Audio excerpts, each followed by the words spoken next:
Professor Renato Janine Ribeiro, né, boa noite, é um prazer tê-lo conosco aqui. Eu acho que eu estou numa certa escuridão. Eu estou num hotel no Porto, em Portugal, e então eu não sei se eu consigo melhorar essa falta de luz. Boa noite, Tereza, Mário Vitor, que eu vejo há anos, Luiz, prazer em conhecer também o André. Aquiles, desculpe. É que você tirou o óculos. Então vou colocar de novo. Mas, enfim, vamos lá, então, Lula. Não, boa noite, professor. Bom ter você aqui de novo. Prazer em vê-lo. Professor Renato Janine, vou aqui ler rapidamente, porque acabou de sair o substitutivo, que organiza a formação geral básica composta em Base Nacional Comum Curricular, carga horária mínima de 2.400 horas. É uma vitória do governo. A oposição queria reduzir para 1.800 horas. Formação técnica e profissional, carga horária mínima da formação geral será de 1.800 horas. Aí a palavra mínima, a oposição queria máxima. Cursos técnicos de até 1.200 horas, integrado ao ensino médio regular.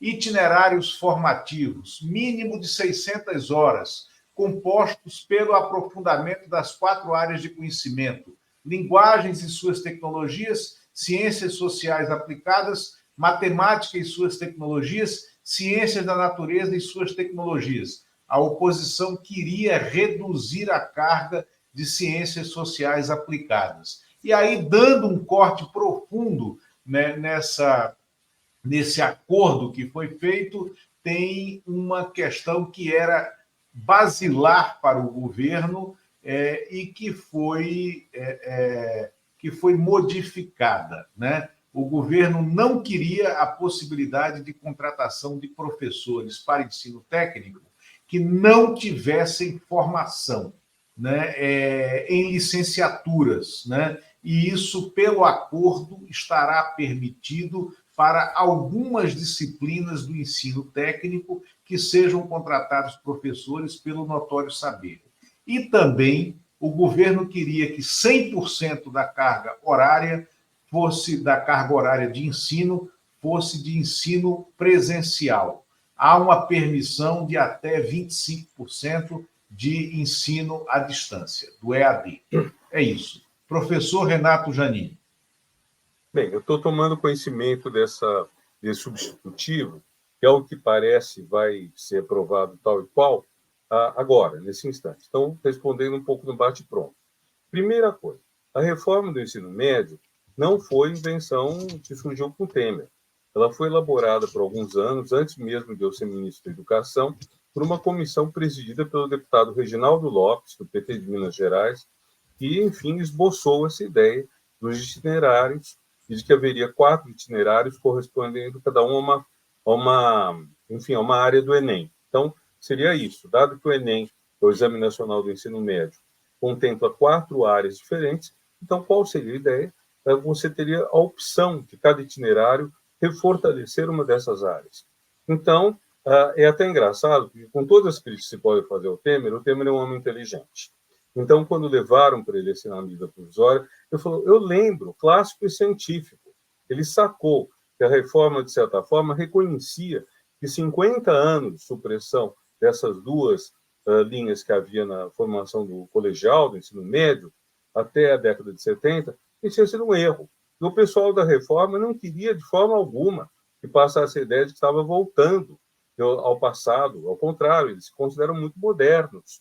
E, na verdade, a reforma teve muito apoio do terceiro setor, dos institutos privados que militam, que defendem uma melhora na educação pública, básica, mas que, enfim, tem uma relação muito complicada com os meios sindicais. Professores não gostam deles e é um conflito grande. E a um gestor cabe administrar todos esses atores, os atores estatais, ministérios, secretarias estaduais e municipais, e os atores que são participantes mesmo do trabalho direto, que são os professores, funcionários e também os alunos. Esse é o ponto difícil que o Temer não quis fazer, nem tinha como, porque era um governo que emanou de um golpe. Então, de certa forma, houve, Lula, uma perspectiva meio tecnocrática dessa reforma. era o que nós que estudamos tanto educação, que conhecemos os dados internacionais, o que nós recomendamos. Isso foi feito de uma forma que é ao contrário daquela que o PT teve mérito em desenvolver. O PT gosta de fazer conferências nacionais. Eu morei na Academia de Tênis em Brasília, quando fui diretor da CAPES, volta e meia havia. Então, vamos supor uma que eu acho que não houve, mas que você convocasse uma conferência nacional de amamentação, de aleitamento materno. Então, eles fariam discussões nos municípios, nos estados, no Distrito Federal, e depois iriam delegados discutir em Brasília, e além do óbvio, daquilo que qualquer técnico pode sacar, por exemplo, o leite materno é melhor do que o outro, por tais proteínas, por tantos por cento disso ou daquilo, as pessoas vão dar o vivido, a experiência real. Vão dizer, olha, na minha região a água é ruim, então o leite sai mal. Ou então vão dizer, sem ter tempo enfim, para amamentar, não dá para amamentar. Enfim, tudo isso fazia que as políticas públicas gestadas no governo PT fossem muito boas. Tanto assim que, na hora de derrubar a Dilma, uma das primeiras coisas que fizeram foi derrubar o decreto da Dilma que regulamentava as conferências nacionais. Decreto que foi derrubado na Câmara, não chegou a ser derrubado no Senado, mas que o Temer revogou logo que assumiu. Então, esse problema que foi já aventado, faz sair por medida provisória, não ter sido uma discussão mais ampla, que criou um problema muito sério, sem contar esse conflito que sempre existe entre quem está realmente na sala de aula, ganhando pouco, e as pessoas que vêm de fora, dizer o que deve ser feito, que é, obviamente, uma receita do desastre. Quanto ao que você leu da proposta, é positivo aumentar para 2.400 horas a parte básica. Temos que reconhecer que até que com a reforma em 2017, eu acho que foi, né? E com a reforma ampliou-se o número de horas no ensino médio, pelo menos se sinalizou essa ampliação, que é uma coisa que tem que ser feita. O problema é que essa ampliação se fez sem dar tanta força para português, matemática, que são a parte básica, a parte das ciências. Outra coisa que eu acho errada na proposta de reforma é que, veja, quando a gente discute ensino superior, é quase consenso entre as pessoas que trabalham com isso, no ensino superior precisa ter, quer dizer, que o aluno com 18 anos tem dificuldade de escolher uma carreira profissional já. Por isso cresceram, especialmente na Federal do ABC, com Luiz Bevilacqua, na Federal da Bahia, com Naumar de Almeida, os bacharelados interdisciplinares. Então, a ideia é você dar uma formação mais consistente, científica, e depois a pessoa escolhe a carreira. Pois bem, isso daí, se aos 18 anos é cedo para você escolher o seu rumo, como que aos 15 um garoto vai dizer, não quero ter aula de filosofia e sociologia, que eu nem sei o que são, porque nunca tive. Como eu não quero ter aula de biologia, química, física, se eu nunca tive essas aulas em separado, mas só no pacote geral, no Fundamental 2, de ciências.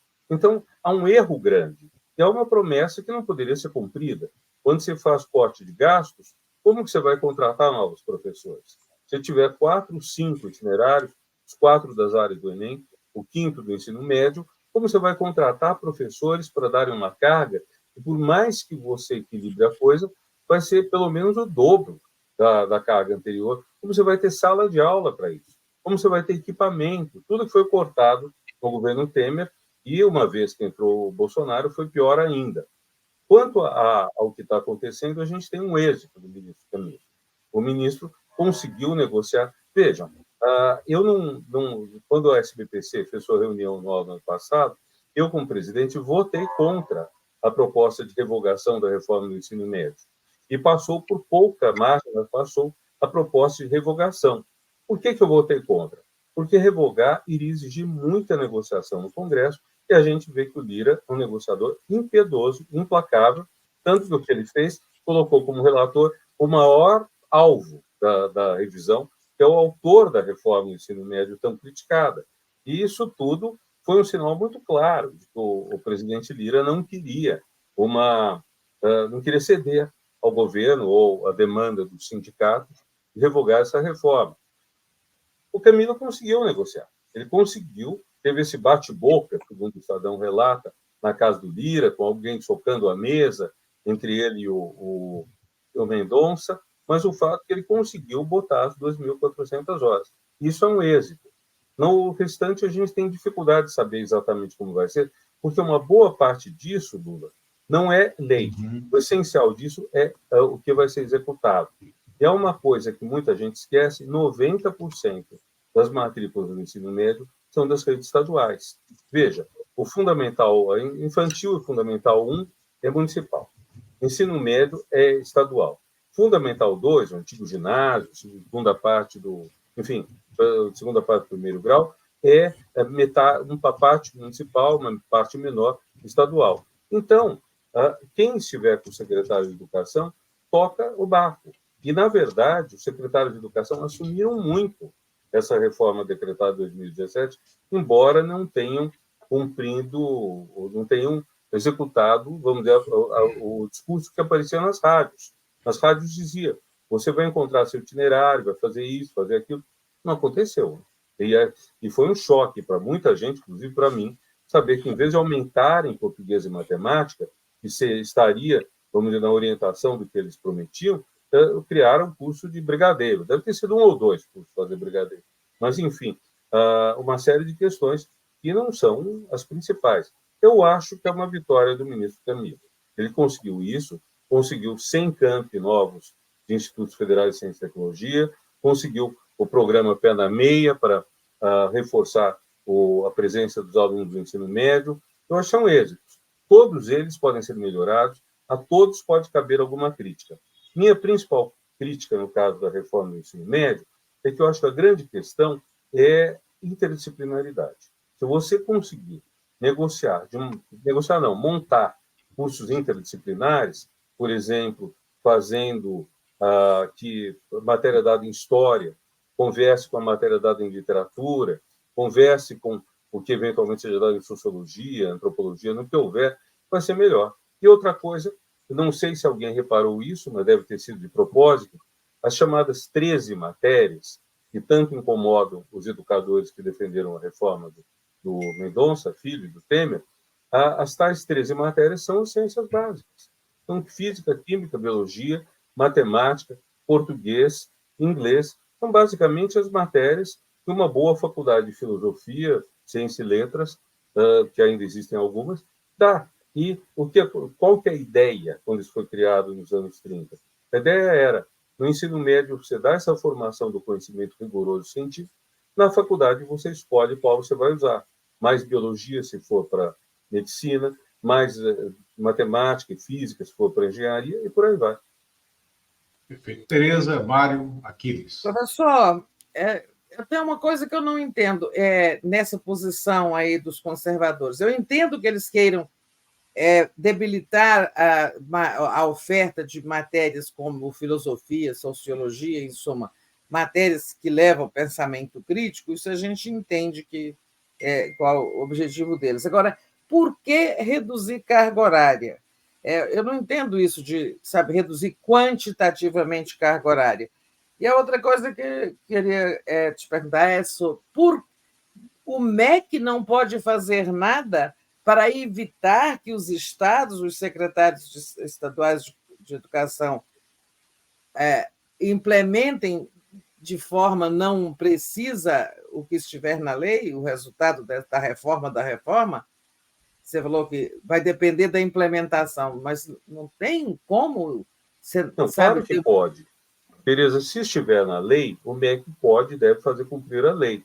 Agora, a lei vai ser votada pelo Congresso. Depende dele, depende do Arthur Lira, depende das bancadas estaduais, de como os governadores atuem com elas. O fato é que o nosso sistema é federativo e a Constituição é muito clara quando ela incumbe os estados do ensino médio. Então, a União, que ela pode fixar diretrizes e bases, orientações gerais, pode e deve colocar dinheiro, porque o nosso sistema envolve muitos municípios, até alguns estados são pobres. Então, se você não tiver a complementação, fica muito difícil. Para dar um exemplo que está um pouco ao largo desse, mas não totalmente, a merenda escolar. Quando eu fui ministro, o MEC dava um complemento, e continua dando, a merenda escolar para cada aluno da escola pública, municipal e estadual, na época era 30 centavos por dia.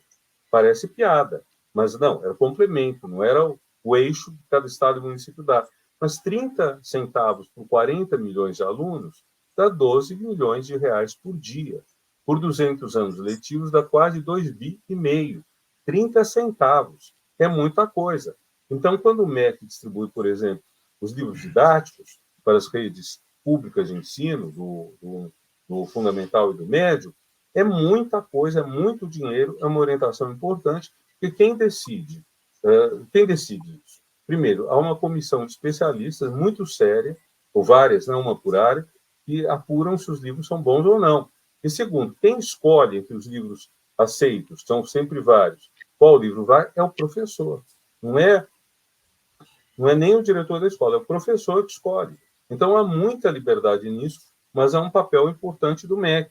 E foi lamentável, eu mesmo me opus a isso, protestei de público, que durante o período tenebroso do Bolsonaro, não tenha o MEC se empenhado em tablets e em redes de banda larga. Porque, como você faz o remoto emergencial, o ensino que se manteve à distância, para crianças pequenas até, se elas não têm um tablet, se não tem um celular, um smartphone, mínimo que seja.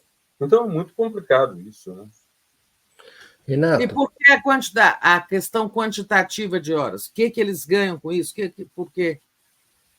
Olha, na verdade, eu não sei, eu posso só especular o seguinte, que quanto menos horas de aula você tiver, menos você tem que pagar horas para professores. É a única explicação que eu tenho para isso. Agora, não é apenas essa polêmica, Tereza, tem o fato seguinte, há uma convicção muito grande, que não é apenas da direita, muito ao contrário, a convicção do MEC, de todos os educadores, que a gente tem que aumentar o ensino técnico no Brasil. O ensino técnico não pode ser entendido como, vamos dizer, o prêmio de consolação para o pobre. Não é assim na Alemanha, não é assim na Finlândia, no Japão, na Coreia do Sul. São países muito fortes no ensino técnico.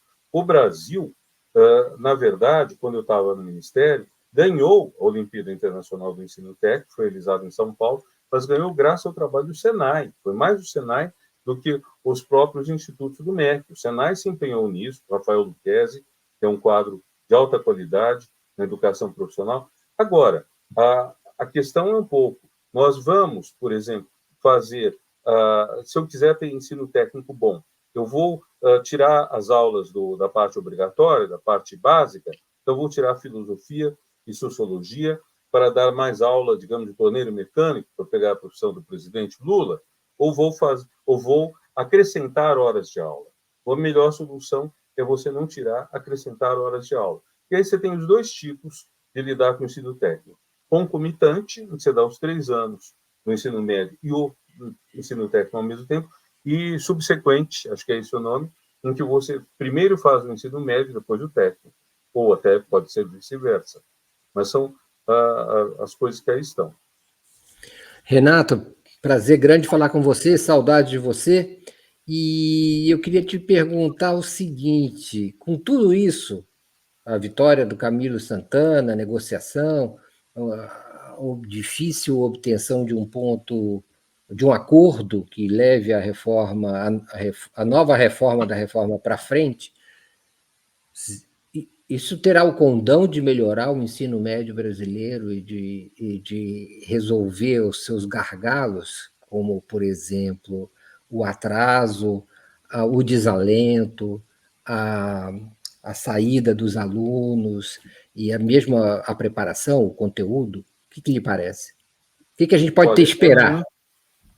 Olha, Mário, eu penso no que dizia o Jaime Lerner, um viaduto é a menor distância entre dois congestionamentos. Quando a gente resolve um problema, a gente apenas evidencia o problema seguinte. São muitos problemas. Isso tudo foi construído com esmero. Durante quase 500 anos, o Brasil foi construído para ser um país desigual e injusto. Como dizia o Darcy Ribeiro, a qualidade ruim da educação no Brasil não é um problema, é um projeto. Foi feito para ser assim. Então, se a gente consegue, por exemplo, aumentar o número de horas de aula de matéria básica, ainda a gente precisa de qualidade de professores, que nem sempre são devidamente formados. Para isso, a profissão tem que ser atrativa. Subiu muito o salário com os governos Lula, porque criaram um piso nacional básico, que deve estar agora em R$4.000, não tenho certeza, que não é o governo que decreta, é uma equação, o Ministério declara quanto vai ser. Pois bem, quando isso foi criado, na virada de 2000 para 2010, havia professores ganhando R$100. no interior do Nordeste, R$ 100 por mês. Então, tudo isso melhorou, mas não basta. Tem equipamento. Como você vai dar aula de química, física, biologia sem laboratório? E como você vai ter laboratório em lugares, às vezes, muito diferentes, muito pobres? Veja, por exemplo, os institutos federais. Uma das coisas implícitas, não creio que seja explícito, mas que está presente nos institutos federais, é que praticamente toda cidade com 20 mil habitantes tenha um curso de nível superior. Isso é muito bom. Isso muda o perfil da cidade. As pessoas ficam mais cultas. Além disso, a própria remuneração dos professores é melhor, o que traz injeção de economia para a cidade, mas também cria uma desigualdade, porque o professor ganha mais do que, talvez, sei lá, profissões mais tradicionais. Então, isso tudo é um conjunto de coisas a resolver que é enorme. Um país de 200 milhões de habitantes, no qual a educação não é considerada prioridade. Olha a campanha eleitoral, Mário. É saúde. Educação aparece pouco, porque saúde, você sente uma dor, você vai à farmácia, se for um pouco mais, tiver mais bom senso ou mais condições, em vez da farmácia, vai ao pronto atendimento, na hora você tenta enfrentar. Ignorância. Não dá, não tem sintoma. Pessoa ignorante não sente uma dor na cabeça que levaria essa pessoa a ir ler alguma coisa. Então, isso é um problema muito atávico e precisa de muito esforço para enfrentar isso. Perfeito.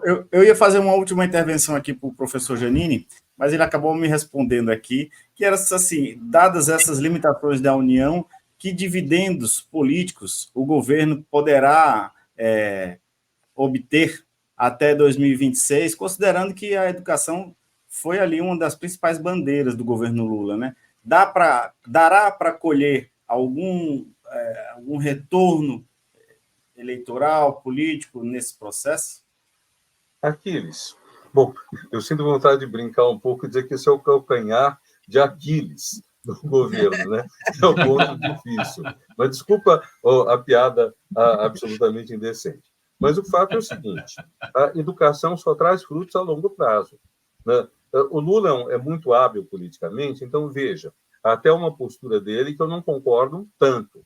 O Lula percebeu desde cedo, com a grande contribuição do Haddad, que algumas pessoas aqui estão atacando, mas eu acho que é uma pessoa de grandes méritos, mas com a grande contribuição do Haddad, o Lula emplacou a ideia de dizer aos pobres que o filho deles vai ser doutor, o filho deles vai ter diploma universitário.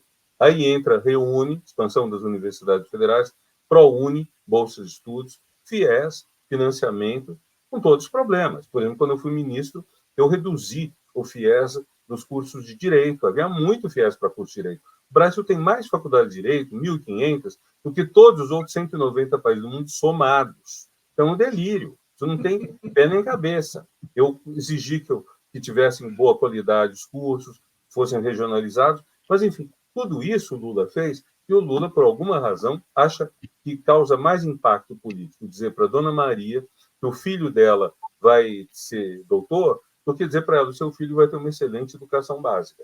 E nós continuamos tendo na educação básica o nosso problema fulcral.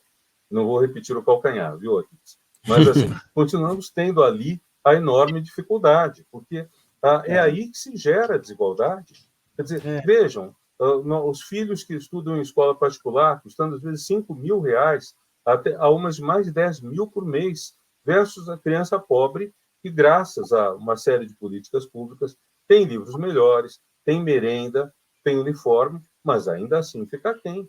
Quando ministro, teve um dia em que eu visitei uma escola estadual, não, distrital, em Brasília, né, em que estavam celebrando, tinha uma atividade da merenda. E eles estavam comendo, era comida boa, bem feita, mas era o quê? Macarrão com molho. Não tinha o que se chama mistura naquele dia. Não tinha proteína. E na proteína é a antiga mistura, Tereza. Vamos verdade. dizer, tucanaram a mistura, virou proteína. Mas, enfim, e aí, à tarde, eu fui receber um pessoal de uma instituição privada de ensino e eles estavam fazendo aquela coisa que acontece cada vez mais, você faz o exame simulado na turma que está preparando, e daí algumas horas você não só dá a nota, como diz quais páginas dos livros, quais capítulos você tem que retrabalhar porque foi mal. E aí você pensa, pô, gente, Um lado está o pessoal comendo macarrão com molho vermelho. Do outro lado, o pessoal está fazendo isso. Gente, é muito chocante. É muito difícil. E precisa mexer muito nisso. Então, a gente tem que fazer o que faz. Vejam também outra coisa. Nesses dias, andaram atacando a ministra Anísia Trindade. Hoje mesmo, eu soltei uma nota pela SBPC em solidariedade a ela, que está fazendo um trabalho muito importante de revigorar um ministério que foi feito terra arrasada. Eu entendo que eles quisessem destruir o meio ambiente, porque eles são pessoas, os bolsonaristas são pessoas do lucro imediato, sem futuro. Depois de nós, o dilúvio ou o aquecimento global, que seja. Agora, por que destruir a saúde? Por que fizeram isso? Eu não consigo ter uma explicação. Mas a Anísia está fazendo um trabalho muito difícil. Agora, Anísia não é política, Camilo é. O fato de ser político fez que Camilo pudesse chegar na casa do Arthur Lira, negociar com o seu adversário, né, para não dizer inimigo, que não cabe no caso, mas negociar com Mendonça Filho e chegar à melhor solução possível.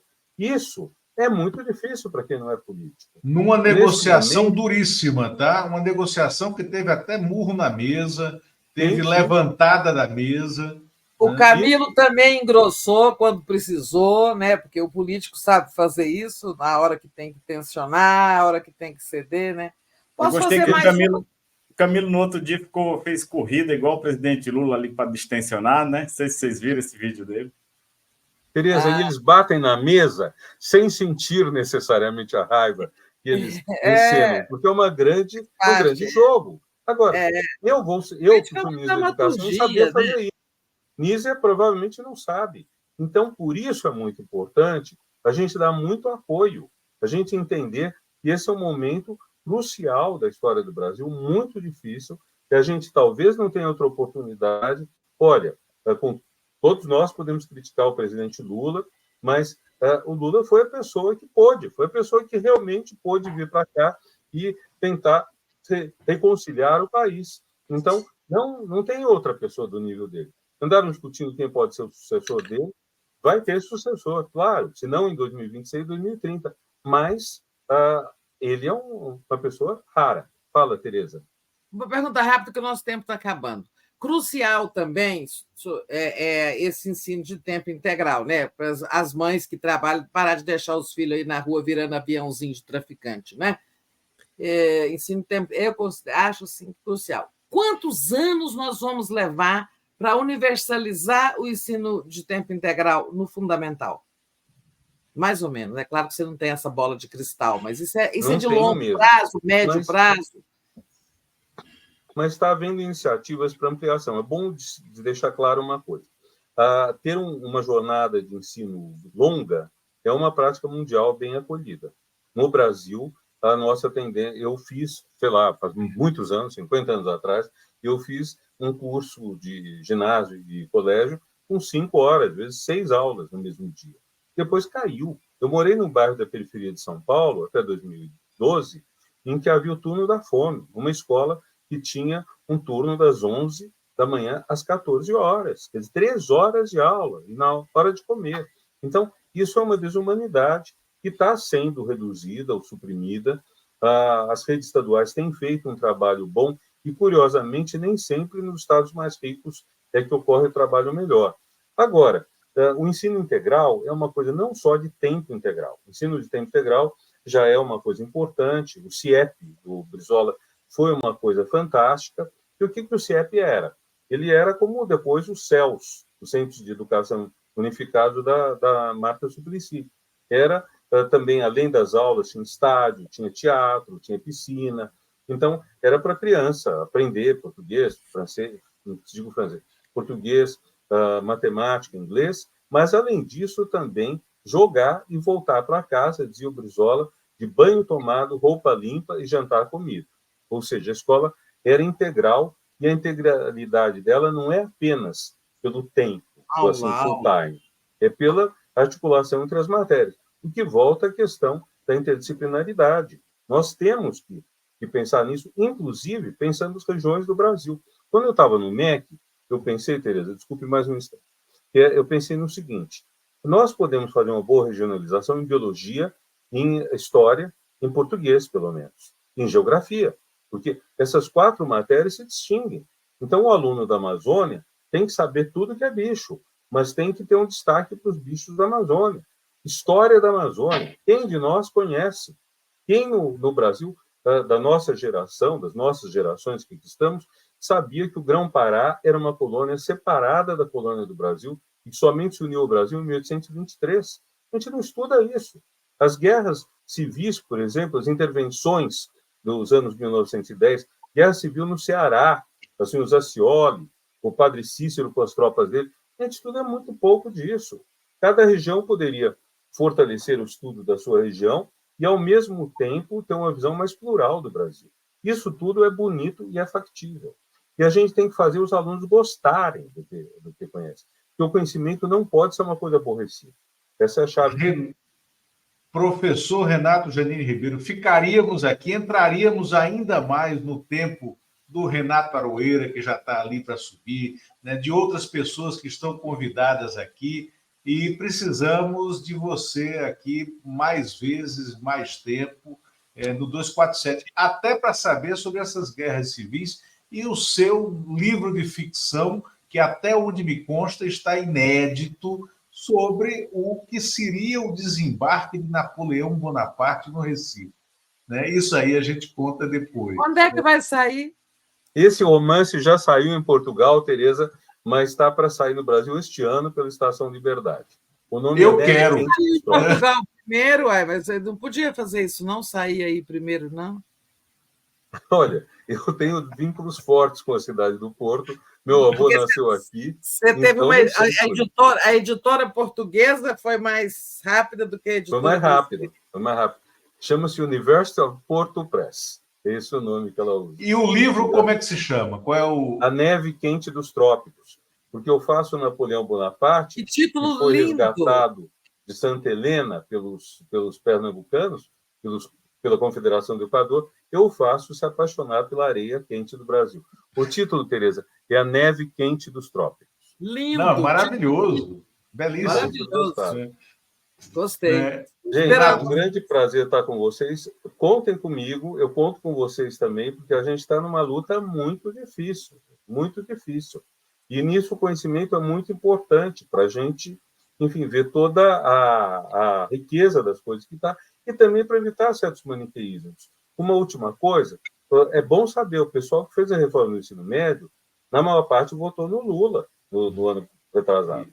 Quer dizer, eles apoiaram a reforma do Temer, etc., mas depois foram iluminados pelo Espírito Santo e votaram no Lula. Então, nós não estamos dizendo que é uma luta entre bolsonarismo e democracia. São visões diferentes e que estão em jogo nisso. Mas a gente pode voltar ao assunto ou outros assuntos. Viu? Quando você voltar, gente, obrigada por estar conosco aí numa noite do Porto, que você podia estar tomando um vinho. Já está muito tarde. Exatamente. Maravilha. Não, mas dá para tomar um vinho antes de dormir. Né? Um vinho do Porto, né, com ameixas. Né? Abraço. Boa noite para vocês. Prazer em vê-los e ouvi-los. Tudo de bom.